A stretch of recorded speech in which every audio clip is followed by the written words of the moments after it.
Nous nous sommes posé la question à l'Observatoire de savoir effectivement quelles étaient les échelles de temps dans les entreprises, dans les start-up, dans les institutions.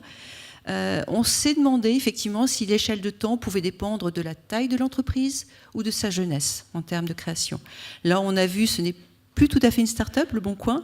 Alexandre nous a parlé un peu de ses débuts. On a vu le côté effectivement entreprise tech. Et moi, ce que je vous propose aujourd'hui, c'est de découvrir la notion du temps dans quelque chose. Je ne vous demanderai pas si vous connaissez la Banque de France, je ne poserai même pas la question, mais sachez qu'au travers des échanges que j'ai pu avoir avec les collaborateurs, je trouve que c'est aussi une entreprise très responsable et très investie. Et l'objectif aujourd'hui de cette intervention, ça va être effectivement de parler de cette notion de temps dans une institution, une entreprise qui a plus de 200 ans, puisqu'elle a été fondée par Napoléon en 1800. Et donc, comment se passe la transformation à la Banque de France? On sait que c'est un enjeu RH, et c'est pour ça que nous avons choisi d'inviter aujourd'hui Hervé Gonsard. Hervé est donc directeur général en charge des ressources humaines à la Banque de France. Donc, merci de l'accueillir. Mais qu'est-ce que c'est la Banque de France aujourd'hui? Qu'est-ce que ça fait? Effectivement, que fait la Banque de France aujourd'hui? Alors d'abord, je crois qu'il faut que je vous explique que la Banque de France est à la fois une institution, plus que bicentenaire, Sophie l'a dit, mais c'est aussi une entreprise, et une entreprise qui se réforme.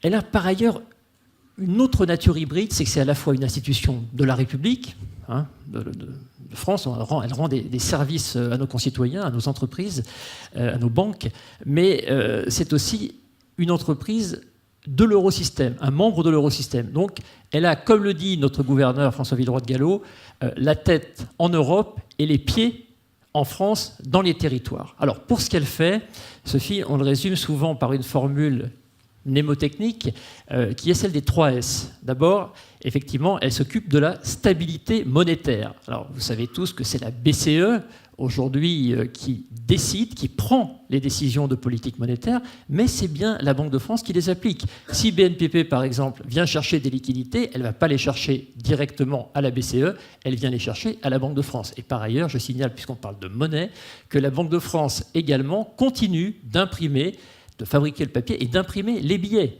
à chamaillère. Donc effectivement, premier S, la stabilité monétaire. Deuxième S, la stabilité financière. Donc stabilité financière, ça veut dire quoi? Ça veut dire que via la CPR, qui est staffée par la Banque de France, nous faisons le contrôle des établissements de crédit et des assurances.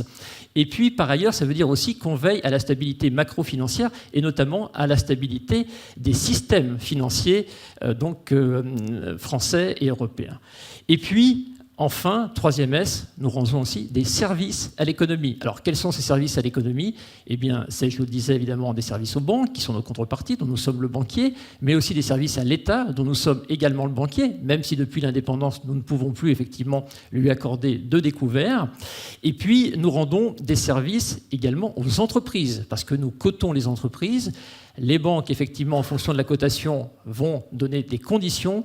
Et puis, ensuite, effectivement, elles pourront elles-mêmes se refinancer. Et enfin, last but not least, même si, effectivement, c'est parfois moins agréable, nous sommes aussi les partenaires des particuliers. Pourquoi? Parce qu'effectivement, il y a des particuliers qui sont surendettés. Alors ça, c'est pour le cas le moins sympa, mais aussi parce que nous aidons les particuliers dans leurs relations avec les établissements de crédit et les établissements financiers, puisque nous regardons avec l'AMF effectivement quelles sont les conditions de commercialisation. Voilà, rapidement rappeler les fonctions de la Banque de France et si dire si même 218 ans après, elle est encore utile malgré la création de la BCE.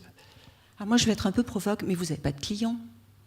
Donc vous n'avez pas la pression des banques pour derrière, vous n'avez pas la pression de la compétitivité, ou peut-être seulement celle de vos pairs, pour derrière prendre des risques, pour oser, pour faire l'innovation, pour vous transformer. Donc ça veut dire qu'au niveau du temps, vous êtes peut-être un peu hors marge? Est-ce qu'on peut dire ça? C'est une bonne question. Je répondrai en disant que nous ne sommes pas hors du temps, mais que nous avons du temps. Nous avons du temps, effectivement, parce que nous n'avons pas de pression commerciale. Donc, de ce point de vue-là, effectivement, il n'y a pas le risque, j'allais dire, de disparaître à très court terme, comme ça peut être le cas d'une entreprise du secteur concurrentiel. Ça, c'est tout à fait exact. En revanche, nous ne sommes pas hors du temps. Et pourquoi nous ne sommes pas hors du temps? Je reprends un de vos mots, nous n'avons pas de clients. Nous avons des partenaires. je les ai cités, et ses partenaires, et quels qu'ils soient, que ce soit les banquiers, que ce soit les compagnies d'assurance, que ce soit l'État, que ce soit même les particuliers, les entreprises évidemment, ces partenaires évoluent avec la révolution digitale, et il est évidemment hors de question que la Banque de France ne suive pas et même ne précède pas le mouvement. Par exemple, prenons un cas, il y a le développement des fintech aujourd'hui sur le secteur financier. Imaginez une Banque de France qui dirait « Ah, désolé, mais nous, effectivement, on ne connaît que les banques traditionnelles, on ne contrôle que les banques traditionnelles. » C'est absolument impossible. La Banque de France ne servirait plus à rien. Donc, effectivement, de ce point de vue-là, on doit accompagner et on doit même mener le mouvement. Et je vais vous dire quelque chose qui, pour nous, est essentiel, parce que tout à l'heure, le directeur général du Bon Coin nous parlait de sens. Vraiment, c'est quelque chose qui est partagé par l'ensemble des salariés de la Banque de France. Pour nous, nous avons des métiers qui ont du sens. Et le sens, avant tout, c'est le service public, c'est le service du public. Nous avons donc parmi nos salariés des gens qui ont fait d'excellentes études, mais qui ont choisi le service public, quitte à être moins payés. Et de ce point de vue-là, j'allais dire, vous vous souvenez que pour ceux qui ont étudié, comme moi, dans les début des années 80, on disait, surtout dans les années 70, un des grands avantages de la France, c'est son service public. Et effectivement, son service public est un élément de compétitivité, notamment à l'international. Et de ce point de vue-là, je dois dire que c'est vraiment un de nos objectifs, c'est faire en sorte effectivement qu'en aucun cas le service public ne soit un boulet, qui tire vers le bas le secteur concurrentiel, mais bien au contraire, qu'effectivement le service public soit un leader, qui continue d'être un atout pour le service public, pour les entreprises, mais aussi pour l'État. Parce que, évidemment, comme vous savez peut-être, la Banque de France dégage beaucoup de bénéfices pour le compte de l'État, qui est son actionnaire, et tout euro qui est mal dépensé est un euro qui ne revient pas dans les caisses de l'État. Donc de ce point de vue-là, nous avons vraiment un métier qui a du sens et, j'allais dire, le service public chevillé au corps. Vous me dites que vous avez du temps. Pour le DRH, qu'est-ce que ça représente? Comment vous le gérez au mieux? Alors, on a du temps, mais en même temps, je ne souhaite pas que ce soit un temps toujours trop long. Et de ce point de vue-là, j'ai de temps en temps, de façon un peu provocante, on a un dialogue avec nos organisations syndicales, et les organisations syndicales me disent « À la transformation de la Banque de France, ça va beaucoup trop vite ». Et moi, je leur réponds « Oui, vous avez raison, on pourrait dire, comme Pierre Desproges, vivons heureux en attendant la mort ». Mais ce n'est absolument pas ce que nous voulons. Nous voulons, au contraire, effectivement, évoluer. Alors, quand je dis « nous prenons le temps », comme je vous le dis, nous sommes une entreprise qui dégageons des bénéfices, nous sommes une entreprise qui n'est pas directement soumise à la concurrence, donc nous faisons les choses correctement. Et faire les choses correctement pour le DRH que je suis, ça veut dire quoi? Ça veut dire, principalement, et j'estime que c'est vraiment ma fonction essentielle, faire en sorte qu'avec l'évolution digitale, mais toutes les autres évolutions également qui existent, notamment sur les marchés financiers, faire en sorte d'avoir les compétences qui correspondent à nos métiers. Et avoir les compétences qui correspondent à nos métiers, ça veut dire deux choses. Ça veut dire, évidemment, être attractif pour les étudiants qui veulent nous rejoindre, soit par les concours, soit par voie contractuelle, mais ça veut dire également assurer l'employabilité des personnes qui sont chez nous.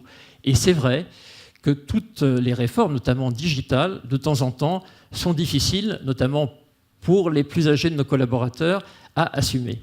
Et de ce point de vue-là, j'allais dire, on a vraiment fait un effort énorme. On a mis en place une université de la Banque de France. Et cette université, alors évidemment, dedans, il y a plusieurs écoles. Il y a une école du digital, bien évidemment, puisque nous adaptons, on pourra en reparler.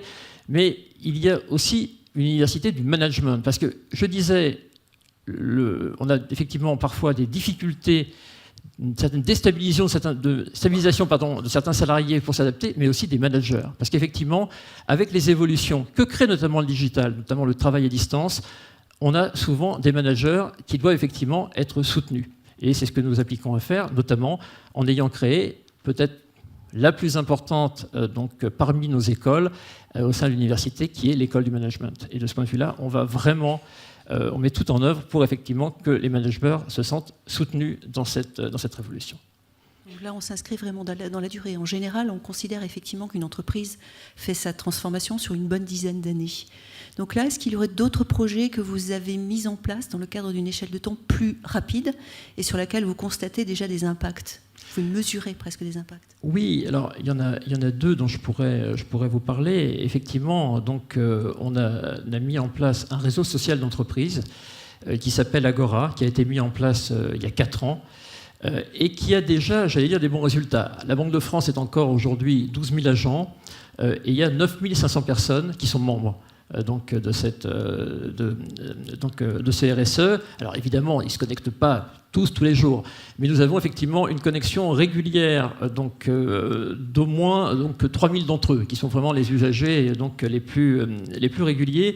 Et effectivement, cette communauté, ces communautés au sein donc, de ce RSE nous a permis de faire évoluer certaines choses. Notamment, effectivement, on a une approche plus communautaire. On a vraiment créé des communautés, par exemple. On a récemment une nouvelle activité qui est apparue, qui est celle de l'éducation économique et financière du public. Et donc, là, on retrouve la banque citoyenne, finalement. Là, on retrouve absolument la banque citoyenne. Et effectivement, les gens qui travaillent donc, sur EducFi ont créé une communauté où ils échangent énormément de support, d'intervention, de dialogue, ce qui leur permet effectivement d'être les mieux armés pour pouvoir ensuite faire cette mission absolument essentielle. Et puis un autre point, on a créé, alors là j'allais dire, ça va presque en surprendre certains, un lab. Donc ça nous a même valu, vous voyez, un article du Monde, parce qu'on a dit comment ça, une institution qu'on croyait poussiéreuse crée son lab. Et effectivement, ce lab il est absolument essentiel. Il nous a permis déjà de réaliser des choses importantes, puisque effectivement, dans cet endroit où justement on discute les services de la Banque de France et les startups, on a par exemple créé un premier produit de blockchain, et on est de ce point de vue-là la première banque centrale européenne à être sur la blockchain et à l'utiliser. Et d'ailleurs, la Banque de France est certainement en Europe, peut-être avec la Banque des Pays-Bas, la banque centrale la plus digitalisée. Et donc, effectivement, on a mis en place un produit qui est extrêmement utile et qui permet effectivement de squeezer pas mal d'intermédiaires pour des références CEPA. Je ne vais pas rentrer dans la technique, mais voilà. Donc ça, c'est un premier point qui est important. Et puis aussi, on a mis en place dans ce cadre-là une Open Data Room avec la DGS, parce qu'il y a des startups qui sont venues au lab et qui effectivement vont nous permettre de développer toute l'utilisation de nos data. Il faut savoir que la Banque de France a 400 millions de séries statistiques qu'on pourrait beaucoup plus exploiter. Et effectivement, c'est quelque chose... On peut presque imaginer de vendre de nouveaux services si vous n'étiez pas un organisme public, à mission publique. Donc revendre effectivement la data as a service. Oui. Est-ce que c'est quelque chose auquel vous pensez ? Écoutez, nous, ce que l'on souhaite avec ces data, c'est effectivement les mettre à disposition. Donc non seulement les exploiter nous-mêmes, mais effectivement faire en sorte que des chercheurs de l'extérieur puissent les utiliser. C'est tout le sens effectivement de l'Open Data Room dont je vous parlais à l'instant. Est-ce que vous auriez peut-être qu'est-ce qui est le plus important pour vous ? Juste le coup de cœur un petit peu en tant que DRH. Qu'est-ce qui vous tient à cœur ? Parce que Hervé, vous avez une belle expertise, vous connaissez bien le monde de la Banque de France. Les RH aussi, vous avez bien exploré cet univers-là. Pour vous, qu'est-ce qui est important d'apporter à vos collaborateurs pour continuer à dynamiser cette institution ? Oui, alors moi je crois que ce qui est important, c'est que la Banque de France évolue, comme je vous le disais, mais qu'elle ne perde pas son âme.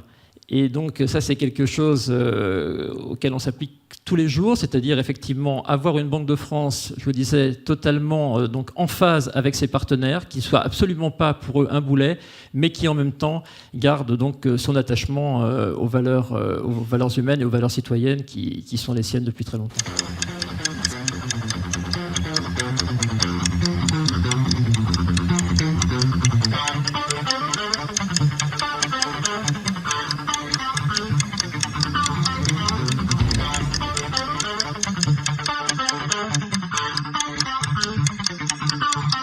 Thank you.